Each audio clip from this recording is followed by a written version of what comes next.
നമുക്ക് കോട്ടയത്തേക്ക് പോകണം. കോട്ടയത്ത് ഇപ്പോൾ യൂത്ത് കോൺഗ്രസിന്റെ വനിതാ നേതാക്കളെ പിടിച്ചു മാറ്റുകയാണ്, ബലപ്രയോഗത്തിലൂടെയാണ് നീക്കുന്നത്.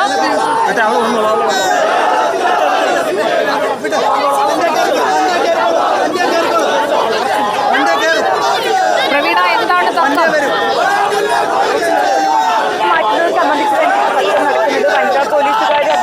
ഉണ്ടായിരുന്നില്ല, വനിതാ പ്രവർത്തകരും ഉണ്ടായിരുന്നു. അവരെ മാറ്റുന്നതടക്കമുള്ള കാര്യങ്ങൾ, അറസ്റ്റ് ചെയ്ത് മാറ്റുന്നതടക്കമുള്ള കാര്യങ്ങളിലാണ് ഇപ്പോൾ തർക്കം നടക്കുന്നത്. എന്തായാലും എല്ലാവരെയും മാറ്റിയ ശേഷം മാത്രമേ പോലീസ് മാറുകയുള്ളൂ എന്ന് പറയുന്നുണ്ട്.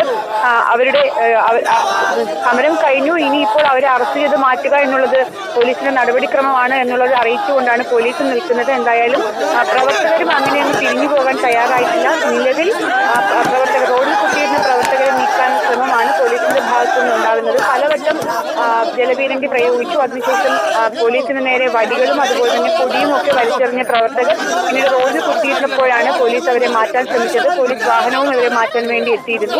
ഇവരെ മാറ്റാനുള്ള ശ്രമത്തിനിടയിലാണ് ഇപ്പോൾ ചെറിയ തോതിൽ തർക്കങ്ങൾ നടക്കുന്നത്. എന്തായാലും പോലീസ് വലിയ പ്രശ്നങ്ങളില്ലാതെ മാറ്റുമെന്ന് തന്നെയാണ് നമ്മുടെയും പ്രതീക്ഷ. ഇപ്പോൾ തർക്കം നടക്കുന്നുണ്ട്. അവിടെ നിന്ന് പോലീസ് വാഹനത്തിലേക്ക് കയറ്റാൻ ശ്രമിക്കുകയാണ്.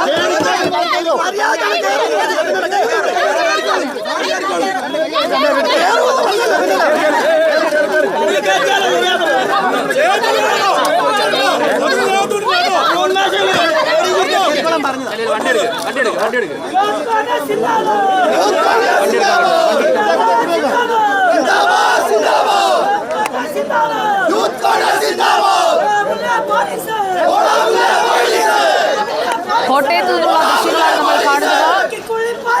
പോലീസ് വാഹനം നിറയെ ആളുകളെ ബലം പ്രയോഗിച്ച് അവിടെ നിന്ന് നീക്കി കഴിഞ്ഞിരിക്കുന്നു. വാഹനം നിറഞ്ഞു, വാഹനം അവിടെ നിന്ന് നീങ്ങുന്നു. തനിയെ കയറാമെന്ന് പറഞ്ഞ പ്രവർത്തകയെ പോലീസ് പിടിച്ചു കയറ്റാൻ ശ്രമിച്ചതാണ് അവിടെ ഒരു വാക്കേറ്റത്തിലേക്ക് പോയത്. നമുക്ക്